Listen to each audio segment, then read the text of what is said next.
सर्वप्रथमे समस्त को मोर नया वर्ष नमस्कार। आउ ये नया वर्ष समस्त मंगलमय हो। परमेश्वर आपण मानक समस्त को आशीर्वाद करंतु। मेरे लिए सौभाग्य की बात है परमेश्वर का वचन फिर एक बार आपके बीच में ले आने के लिए। मैं प्रभु का दास पास्टर एस्लिस और जितने इनके मित्रगण हैं और इस वर्चुअल प्लेटफॉर्म में जितने भी प्रभु के दास दासी लोग हैं, आप सीख रहे हैं, आप सबको मैं धन्यवाद कहना चाहूँगा। और जो सब्जेक्ट हम लोग पढ़ रहे थे सैचुरेशन बाइबल स्टडी पिछले साल यानी कि 2022-23 में हम लोग प्रवेश कर चुके हैं। And it is because of god's grace we could arrive this year.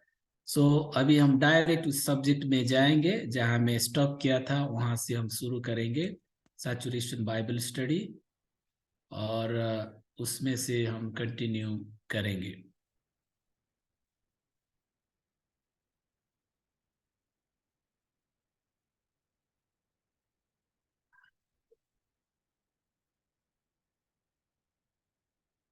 मैं पिछले बार आप लोगों को पढ़ाया था अप टू एप्लीकेशन और एक असाइनमेंट आपको दिया था और वहां मैं स्टॉप किया था। I know I gave one assignment there and I stop and this was the assignment. किसी एक वचन का भाग लेके या कोई आयत लेके या किसी एक पैसेज लेके बाइबल से उसका इंट्रोडक्शन लिखना है, उसका बैकग्राउंड पृष्ठभूमि अच्छा से पढ़ाई करके कौन सा तारीख में लिखा गया था, किसने लिखा, इसका लिखने का उद्देश्य क्या है, वो सब पढ़ाई करके और 3 से ज्यादा पॉइंट्स उसमें बनाकर उसका इलाबोरेशन यानी कि वर्णना करके फिर कंक्लूजन उसमें एप्लीकेशन दे के कंक्लूजन लिखने के लिए कहा था मैं। So that was the assignment. Take any Bible words and make a sermon. That was a simple step.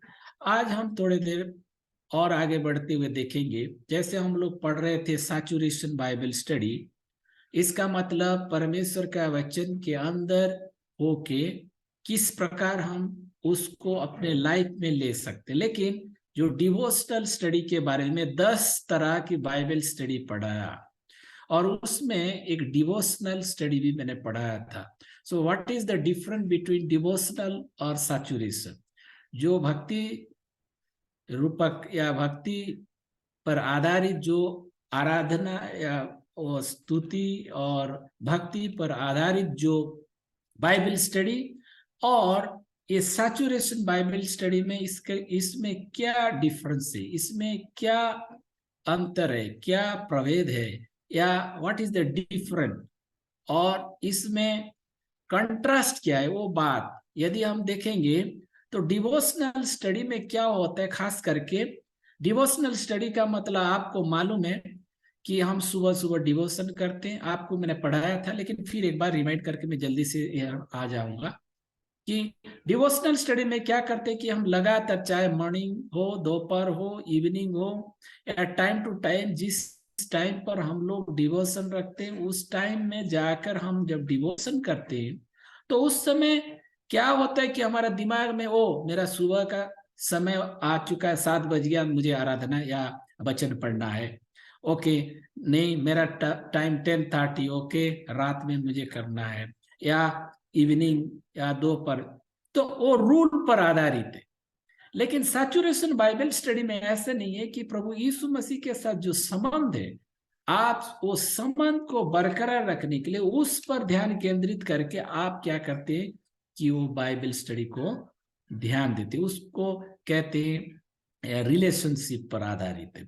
जबकि डिवोशन में क्या होता है कि हमारा एक ऐसे निर्णय आ जाता है, अपने आप में हम सोचते हैं कि ओ मुझे करना ही, I have to do it, ऐसा एक चाहत होता है, ओ मुझे करना ही है डिवोशन में।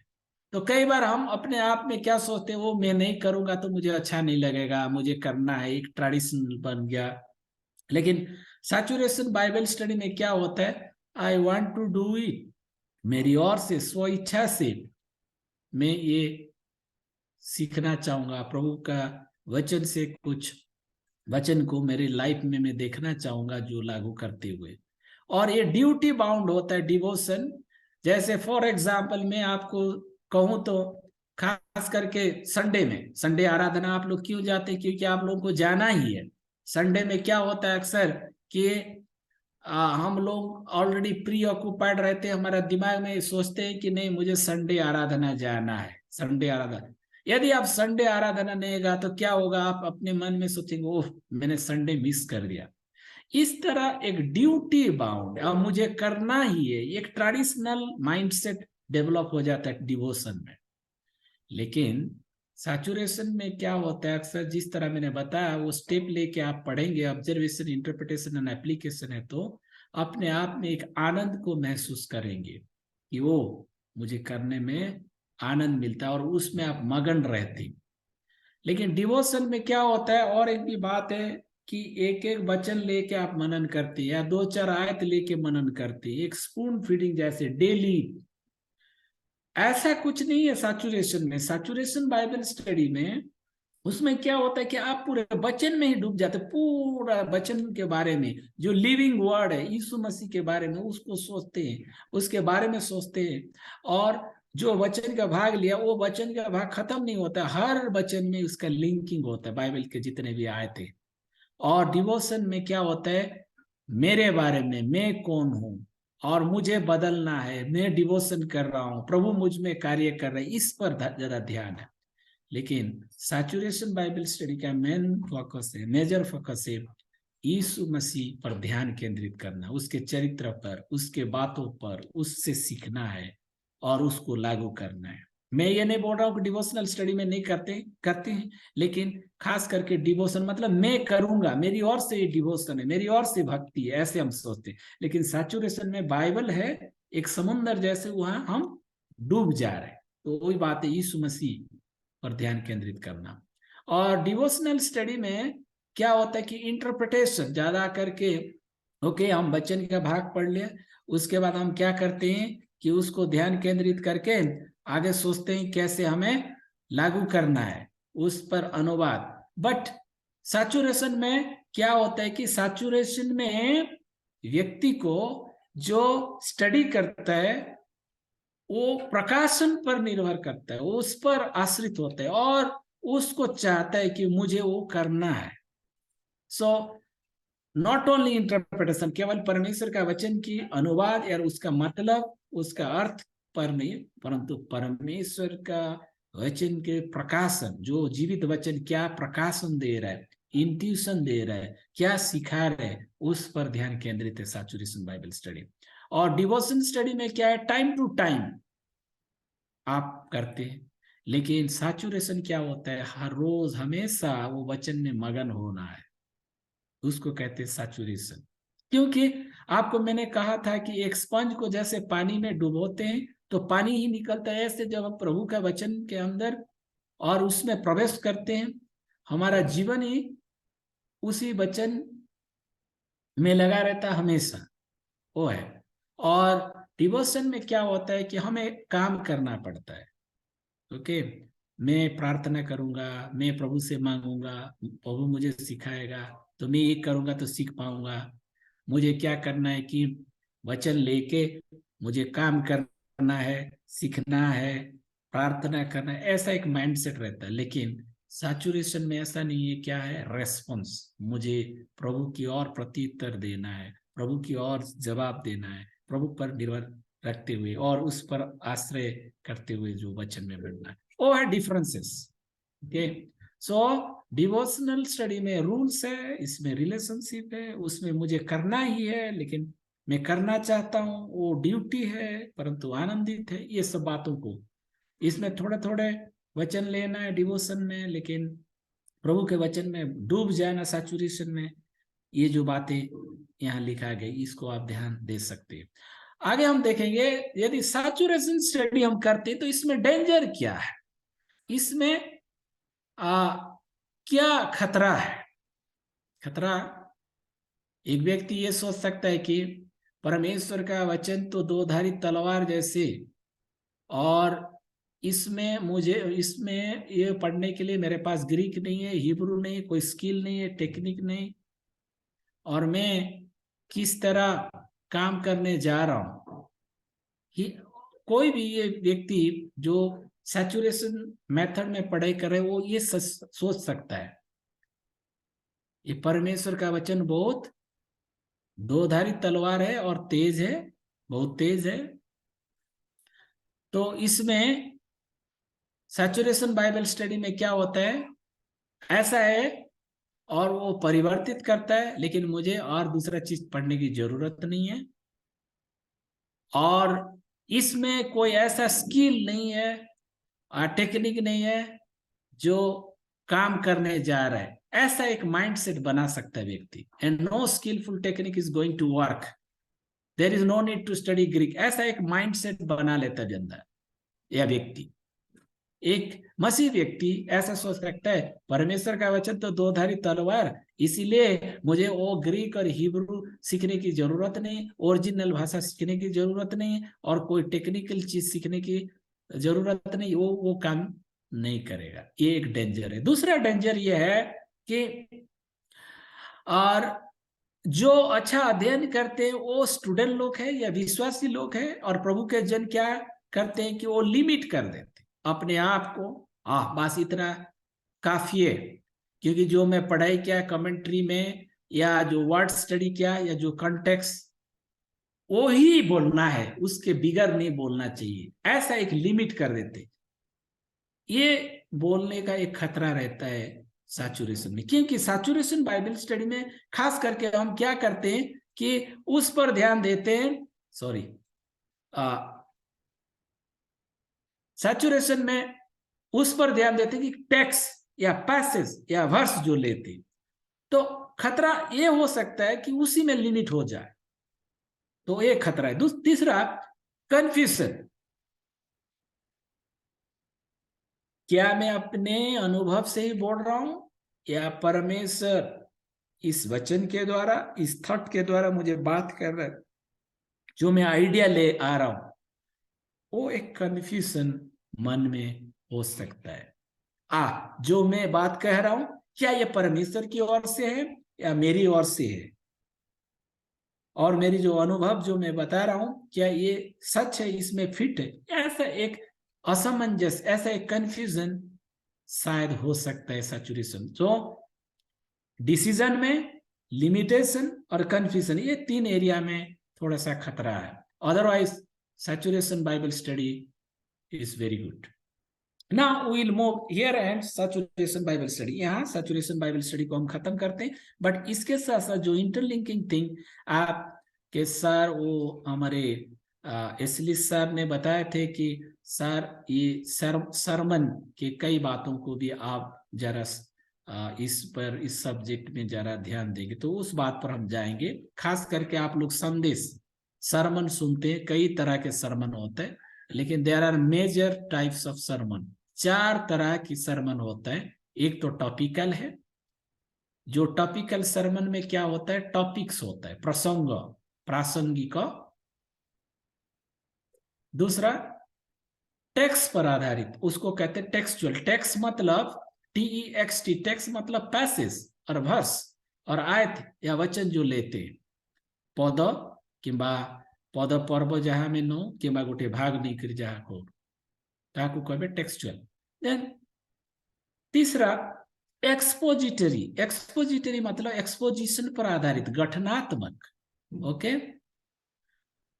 तो उसमें क्या होता है कि एक पर्टिकुलर थॉट को हम विवरण देते हुए उसको एक पर्टिकुलर थीम को जो एड्रेस करते हैं और टाइटल को जो एड्रेस करते हैं, एक पर्टिकुलर टेक्स्ट लेके उसको हम जोर देके उसको बनाते, और आखिरी में उस पर ध्यान केंद्रित करके जो एक्सपोजिशन ले आते पर्टिकुलर टेक्स्ट से, उसको कहते हैं एक्सपोजिटरी।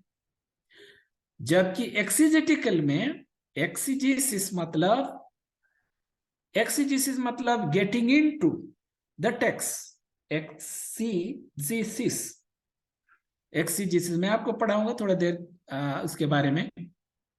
तो टॉपिकल है, उसमें टॉपिक है, टेक्स्ट भी हो सकता है लेकिन टॉपिक इंपॉर्टेंट है। दूसरा टेक्सचुअल है, उसमें टेक्स्ट जरूर है और थीम है, सारांश है, और उसके बाद फिर टाइटल होता है। वो है टेक्सचुअल। देन एक्सपोजिटरी, इसमें क्या है, विवरणात्मक और ओडिया रे कहबे गठनात्मक। तो इसमें क्या देख रहे हैं, एक एक्सपोज करना है टेक्स्ट को, बाहर रूप से प्रदर्शन करना है। लेकिन इसमें जब हम एक्सपोजिटरी कहते हैं तो एक पर्टिकुलर थॉट को एक्सपोज करना है। एक पर्टिकुलर टेक्स्ट हो सकता है मोस्टली, लेकिन उसके साथ साथ अलग अलग टेक्स्ट में जाना है, यह है एक्सपोजिटरी। इसके बारे में ज्यादा आपको क्लैरिटी मिल जाएगा जब मैं एक एक करके आगे बढ़ूंगा। एक्सिजेटिकल में एक पर्टिकुलर टेक्स्ट लेके इसके अंदर जाना है, डीप स्टडी करना है into the text, not out of text. Okay, text में जो है, इसके अलावा अदर टाइप्स है, और अलग अलग टाइप का सरमन है। जैसे बायोग्राफिकल, एक पर्टिकुलर चरित्र पर बात करने वाली बात है, और थीमाटिक बेस, और काउंसलिंग सरमन, या एलेगोरिकल सरमन, या अलग अलग सरमन हो सकता है जो ज्यादा इंपॉर्टेंट नहीं है।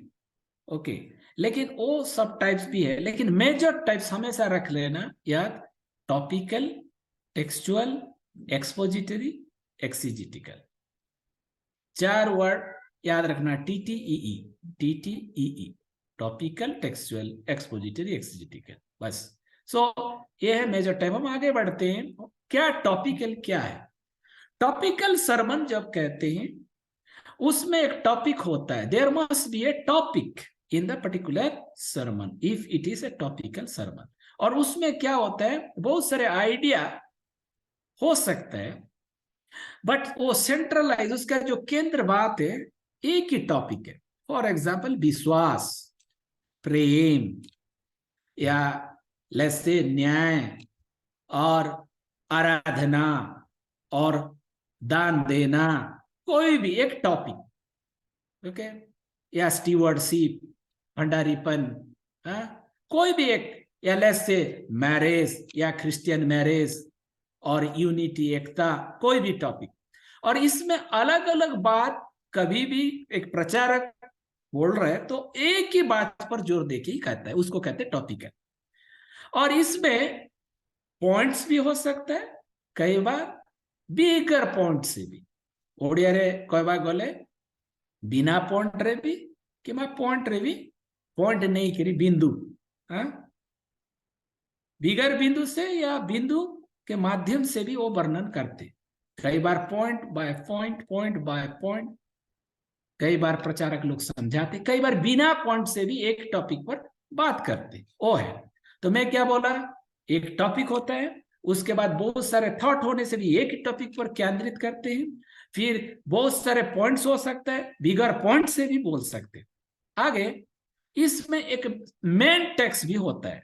कई बार किसी एक टॉपिक पर बात कर रहे हैं, एक ही मेन टेक्स्ट होता है, और उसके साथ साथ सप्लीमेंटरी टेक्स्ट भी होता है। फॉर एग्जाम्पल, आप विश्वास के बारे में बात कर रहे हैं, और वो विश्वास के बारे में फॉर एग्जाम्पल आप बात करें इब्रानी 11 अध्याय 1 आयत। यदि आपका मेन टेक्स्ट वो है, लेकिन सप्लीमेंटरी टेक्स्ट फॉर एग्जाम्पल, उसका सप्लीमेंट करने के लिए आप मान लो ले लिया अब्राहम के एक उदाहरण, नहीं अब्राहम का विश्वास, या नूह का विश्वास, या दानिएल का विश्वास, या जोना का विश्वास, या लेसे पौलुस का विश्वास, वो सब टेक्स्ट लेके आप कह रहे हैं कि कैसे विश्वास का डेफिनेशन या विश्वास का मतलब आप जोर देके कह रहे हैं। लेकिन मेन टेक्स्ट होता है, सप्लीमेंटरी टेक्स्ट, एडिशनल टेक्स्ट भी हो सकता है। क्यों? क्योंकि वो मेन पॉइंट या सब पॉइंट या बिगर पॉइंट जो भी है आप बात कर रहे हैं एग्जाम्पल के माध्यम से, उदाहरण तौर पर, फिर भी एक ही थॉट, एक ही आइडिया, एक ही प्रसंग, जो हम कहते हैं एक शीर्षक है ना, उस पर आप बात कर रहे हैं। इसीलिए कई बार टेक्स्ट होता है या सप्लीमेंटरी, या मान लो मेन टैक्स है, सप्लीमेंटरी टैक्स, या उस पर कई सारे बातों को आप जोड़ के कहते, तो मेन टैक्स भी हो सकता है, सप्लीमेंटरी टैक्स। दूसरा, इसको जब वो टॉपिक को डिलीवरी कर रहे हैं, सरमन या संदेश को प्रचार कर रहे हैं, उस समय क्या होता है कि मेजर आइडिया उसको इलाबोरेट करते या विवरण करते। फॉर एग्जाम्पल, विश्वास, विश्वास को, विश्वास, मान लो एक विश्वास का एक टॉपिक है, उदाहरण तौर पर मैं विश्वास के बारे में बात कर रहा हूं। विश्वास एक टॉपिक है, परम विश्वास, पवित्र आत्मा के बगैर विश्वास उत्पन्न नहीं हो सकता है। फॉर एग्जाम्पल, उदाहरण तौर पर ऐसे हमने कहा, तो वो पवित्र आत्मा के बगैर विश्वास, कोई व्यक्ति विश्वास नहीं कर सकता या विश्वास उत्पन्न नहीं हो सकता है। वो जो बात करे, उदाहरण के माध्यम से उसको समझाना, ये मेजर आइडिया को समझाने के लिए जब वो संदेश प्रचार कर रहे उस समय कहता है या इलाबोरेट करता है वो मेजर आइडिया को लेके, वैसे ही होता है। ओडिया रे कहबा गले जदि मुख्य आइडिया को विवरण देवा पाई मेन प्रचारक जेते बेले से विभिन्न टेक्स्ट नहीं ता से मेन आइडिया विषय को पूरा विवरण देवा पाई से सब्सटेंशिएट करे, सप्लीमेंट करे आ इलाबोरेट करी थाए, ताकू आमे को टॉपिकल सरमन। माने गोटे टॉपिक ऊपर, एक ही टॉपिक के ऊपर जोर दे के जब प्रचारक वो मेजर आइडिया ले आता है और वो मेजर आइडिया जो है वो मेजर आइडिया को भी इलाबोरेट करता है, विवरण देता है। अलग अलग मेजर आइडिया लेके एक ही मेन आइडिया होगा, एक ही मेन आइडिया में अलग अलग आइडिया है, तो एक अलग अलग जो आइडिया है या अलग अलग, दूसरे शब्द में कहते अलग अलग पॉइंट से या बिगर पॉइंट से भी जब बता रहे एक ही प्रसंग को, एक शीर्षक को वर्णना करने के लिए।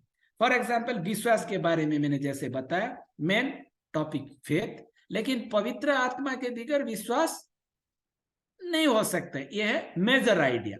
वो मेजर आइडिया को जब कोई वर्णन कर रहे पॉइंट के माध्यम से, तो वो है टॉपिकल सरमन, हम समझ सकते हैं। और टेक्सचुअल में भी है, जब आप दूसरा सरमन के बारे में सुनेंगे तो आइडिया हो जाएगा। तो जब कभी भी आप टॉपिकल सरमन प्रचार करते हैं तो आपके पास क्या होना चाहिए? मेन टेक्स्ट हो सकता है, एडिशनल टेक्स्ट हो सकता है, अलग अलग आइडिया हो सकता है, फिर फ्यू पॉइंट्स हो सकता है, बिगर पॉइंट से भी हो सकता है, लेकिन एक टॉपिक होना जरूरी है। और उसके साथ साथ आइडिया हो सकता है, मेजर आइडिया, अलग अलग मेजर आइडिया लेके एक टॉपिक को आप इलाबोरेट करते हैं। और उसके साथ साथ उदाहरण, एनालॉजी या एग्जाम्पल आप देख के, जैसे मैंने बोला विश्वास, अब्राहम की विश्वास एक उदाहरण, तो उदाहरण या एनालॉजी भी बहुत इंपॉर्टेंट है। नेक्स्ट, वो सब देने के बाद जब एक ही आइडिया या एक प्रसंग या शीर्षक को आप जब वर्णन करते हैं तो आखिरी में क्या करते हैं? आप एप्लीकेशन को ले आते हैं, तो लागू करने वाली बात को आप जोर देते हैं, कैसे हम अपने जीवन में लागू कर सकते हैं। वो उसको आप एक एक करके अपने जीवन में कैसे लागू कर सकते, उसके बारे में जब आप विवरण देते हैं तो उसको कहते टॉपिकल सरमन। एक टॉपिक में कई पॉइंट्स होंगे, बिगर पॉइंट से भी है, लेकिन उसमें जो सीखने वाली बात को जोर देके आप जब कहते हैं टॉपिक में, आखिरी में उसको एप्लीकेशन हम बोल सकते हैं। और इसमें टॉपिक जब आप लेते हैं तो उसमें इंट्रोडक्शन देना जरूरी है। इसका मतलब किसी भी संदेश में इंट्रोडक्शन है, कंक्लूजन है।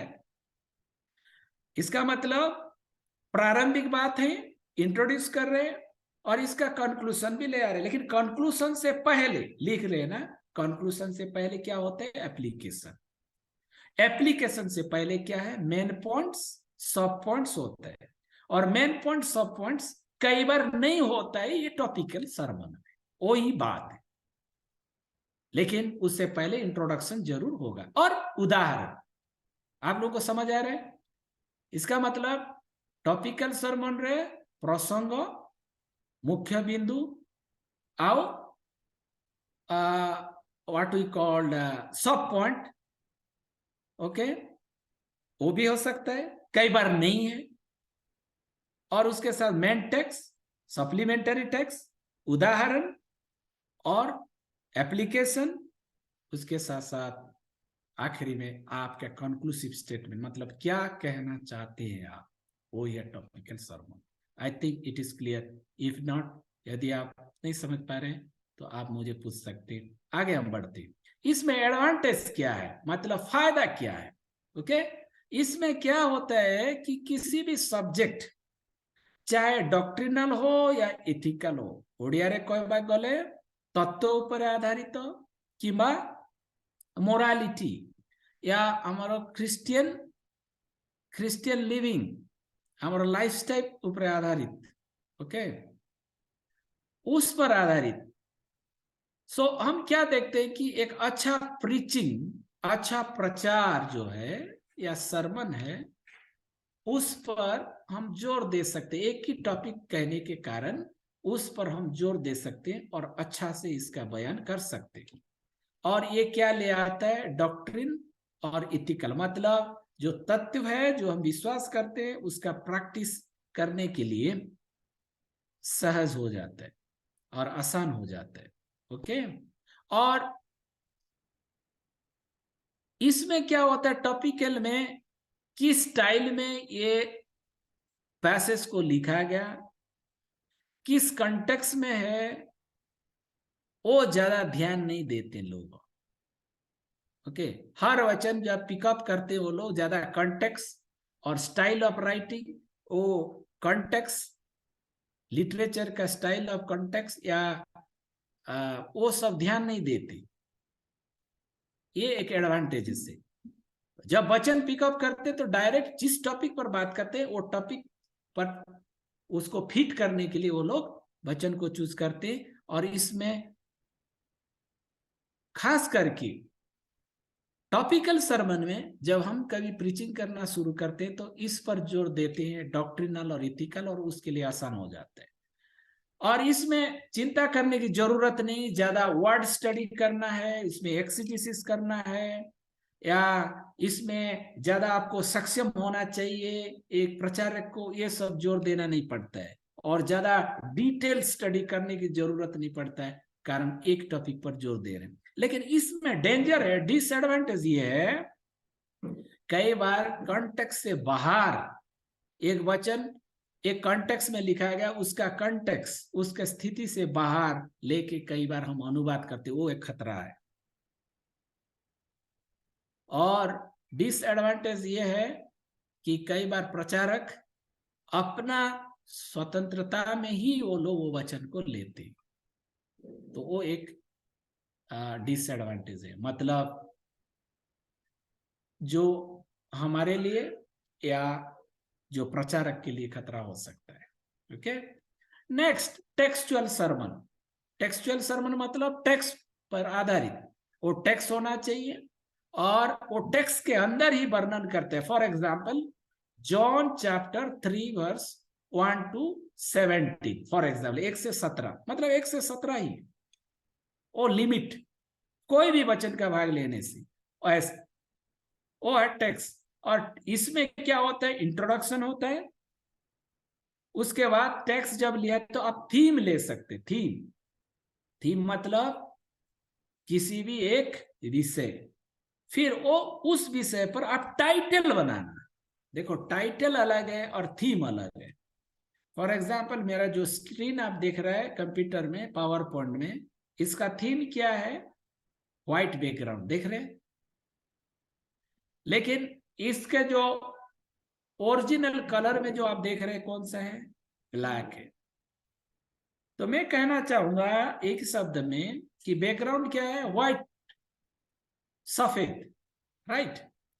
ऐसा किसी भी विषय पर जब आप टेक्सचुअल सरमन लेते हैं तो उसका एक ध्यान केंद्रित करके एक थीम पर जोर देना है, और वो थीम के अंडर आप एक title banana. For example, theme है विश्वास, फॉर एग्जाम्पल विश्वास,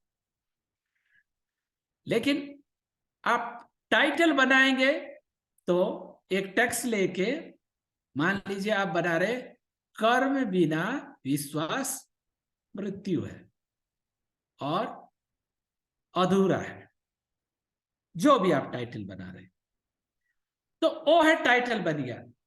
अभी एक विश्वास पर आधारित बहुत सारे टाइटल बन सकता है, ओके, कि महान विश्वास, छोटा विश्वास, बड़ा विश्वास, लाइक ऐसे तो नहीं कहते, लेकिन जैसे मैं कह रहा हूं, क्या बोल रहा हूं, ग्रेट फेथ,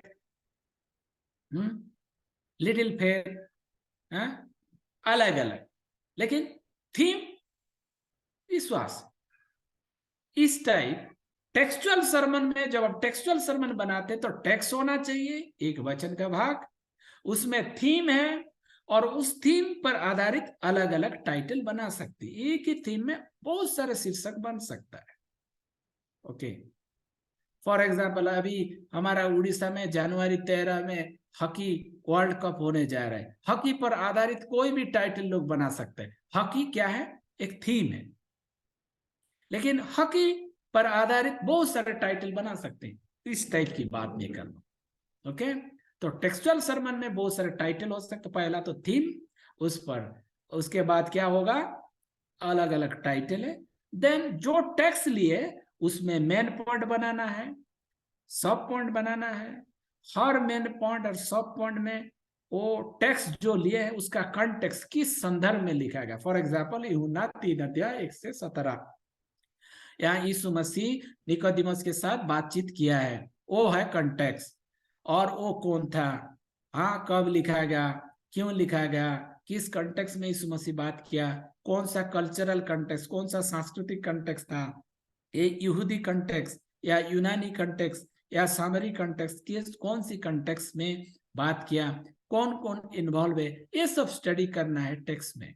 फिर उन दिनों में जो बात किया गया था, जो और राइटर लिखता है यूहन्ना, आज के डेट में ये कैसे लागू कर सकते हैं, वो उसको कहते हैं एप्लीकेशन। लेकिन मेन तत्व, मेन बिंदु हम बना सकते। फॉर एग्जाम्पल, यूहन्ना 3:16, परमेश्वर का प्रेम असीम प्रेम, ये एक पॉइंट बना सकता है। God's love is beyond our limit, लेकिन कैसे लिखा गया, eternal life, he is the God, eternal God, तो अलग अलग पॉइंट बना सकते। अभी मान लो उसी एक की आयत में आप 10 पॉइंट बना सकते, 15 पॉइंट बना सकते मैक्सिमम, लेकिन एक होमिलेटिक्स में एक रूल होता है, सरमन में कम से कम 3 से ज्यादा पॉइंट होना चाहिए, कम से कम 3 पॉइंट होना चाहिए, ओके। टेक्स्ट में तो टेक्सचुअल सरमन में क्या होगा बोला मैंने, एक टेक्स्ट और सप्लीमेंटरी टेक्स्ट, जब कभी भी बिंदु बनाते हैं, पॉइंट बनाते हैं, उसमें सप्लीमेंटरी पॉइंट्स देना, और इंट्रोडक्शन के बाद मेन पॉइंट आएगा, सब पॉइंट आएगा। यदि आप 5 मेन पॉइंट बनाया, उसमें सब पॉइंट भी बना सकते हैं, एक पॉइंट के नीचे और 2 पॉइंट बना सकते हैं, ओके। दूसरा पॉइंट में सब पॉइंट हो सकता है, नहीं भी हो सकता है, वो आपकी मर्जी। देन उसके बाद आप क्या करेंगे, उसमें उदाहरण दे सकते, इलुस्ट्रेशन, एप्लीकेशन दे सकते, हाँ। उसके बाद कंक्लूजन, वो है टेक्सचुअल समरी। इसमें एडवांटेज ये है कि आप स्पेशल अटेंशन देते हैं एक टेक्स्ट को, तो जब प्रचार करते हैं तो लोगों को भी समझ आता है कौन से वचन से बात किया, इधर उधर नहीं जा रहा, जैसे टॉपिकल सरमन में उधर से एक आयत पुराने नियम से, एक नया नियम से, या प्रेरित पौलुस के खत से, कई बार सुषमाचार से, कई बार आप चले गए भविष्यवक्ता की पुस्तक, कई बार नई पेंटाट्यूक में आएंगे, जैसे उत्पत्ति के पुस्तक समूह, इधर उधर जाने के बगैर एक ही टेक्स्ट लेके उसमें जब पॉइंट्स बनाते हैं तो एक एक वचन उसको जोड़ के फिर उसको आप कंक्रीट बनाते, वो है टेक्सचुअल सरमन। और इसमें वेल एक्सप्लेन कर सकते हैं आप, पूरा लर्निंग हो सकता है टेक्स्ट के बारे में, अच्छा से जानकारी हो सकता है वो घटना या कोई भी टेक्स्ट लिया, और इसमें एक साउंड इंस्ट्रक्शन को ले आ सकते हैं, अच्छा शिक्षा आप दे सकते हैं टेक्स्ट में। लेकिन इसमें डिसएडवांटेज ये है, जो थोड़ा सा हमारे लिए फायदा नहीं हो सकता है, वो ये है जो ओनली सेलेक्ट किया उस पर ही आप ध्यान देते, जैसे कि टॉपिकल में अलग अलग ज्यादा अलग अलग उदाहरण, अलग अलग आइडिया, अलग अलग क्या बोलते हैं वचन में जाते, वो ये टेक्सचुअल सरमन में कम होता है। कर सकते मैक्सिमम, बट उतना नहीं जैसे टॉपिकल सरमन में। तो टेक्सचुअल सरमन में इसमें फायदा क्या है, बहुत अच्छा लर्निंग होता है एक टेक्स्ट में, और एक्सप्लेनेशन अच्छा मिलता है, अच्छा पॉइंट्स डिराइव कर सकते हैं, और पूरे बाइबल का अथॉरिटी से बाइबल क्या कह रहे उस पर आधारित करके आप सरमन बना सकते हैं। यह है textual sermon. Next expository sermon. 5 minute है, बट मैं पता नहीं बहुत सारी बातें हैं, लेकिन फिर भी मैं आगे बढ़ता हूँ। एक्सपोजिटरी सरमन में आपको मैंने बताया था कि इसमें एक पर्टिकुलर थॉट को घटनात्मक करना, इसमें भी टेक्स्ट होता है, सप्लीमेंटरी टेक्स्ट है, लेकिन टेक्सचुअल सरमन और एक्सपोजिटरी सरमन जो है ऑलमोस्ट सिमिलर है। बट एक्सपोजिटरी सरमन में जब एक एक आयत को बयान करते हैं तो उसका गठनात्मक और वो सब्सटेंशिएट करते हैं। इसमें क्या होता है, एक टेक्स्ट से सरमन आप लेते हैं टेक्सचुअल जैसे, और इसमें हर वर्ड, हर फ्रेज, हर सेंटेंस, प्रत्येक पद पर्व शब्द को जोर देकर then you explain and expose what does it mean, इसका मतलब क्या होता है। और इसमें टेक्स्ट में फेथफुल रहते हैं, आप विश्वसनीयता के साथ उस टेक्स्ट को एक्सप्लेन करते हैं और इसका फुल एक्सपोजिशन ले आते, मतलब उस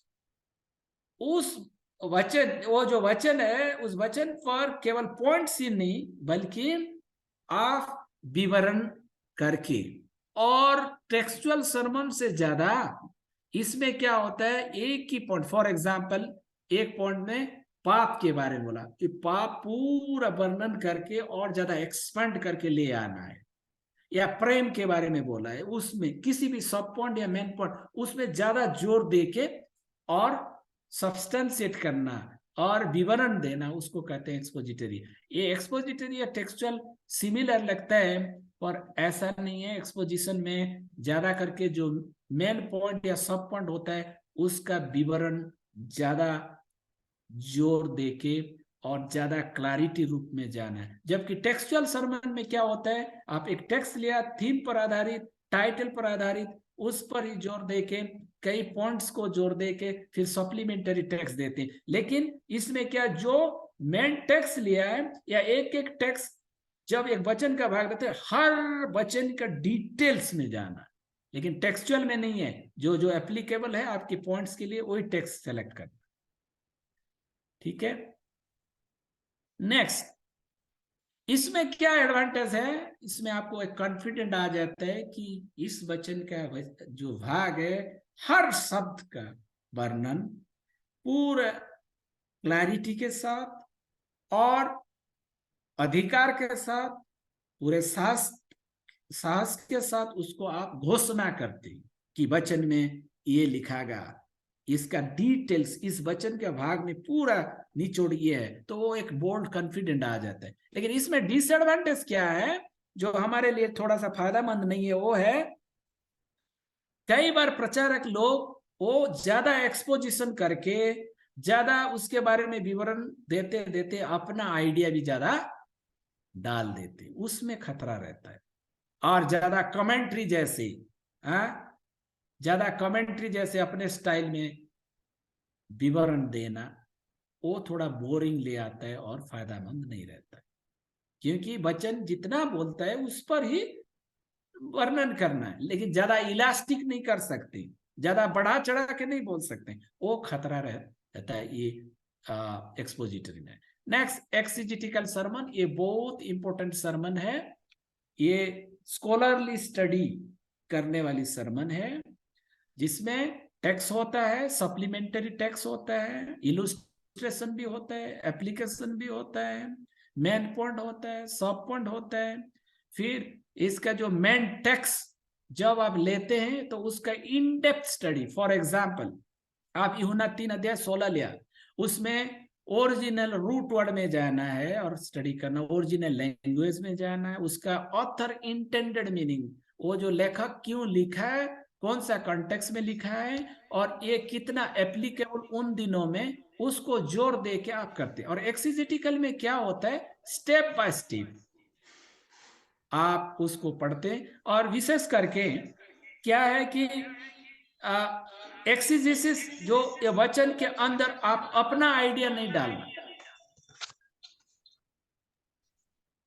बट वचन क्या कह रहा है उससे जो आइडिया है वचन में, जो आत्मिक सच्चाई है, उसको डिराइव करते हैं, वहां से निकाल के वो वचन को जोर दे के ऑडियंस को आप बताते और पॉइंट्स बनाते, उसको कहते हैं एक्सिजेटिकल।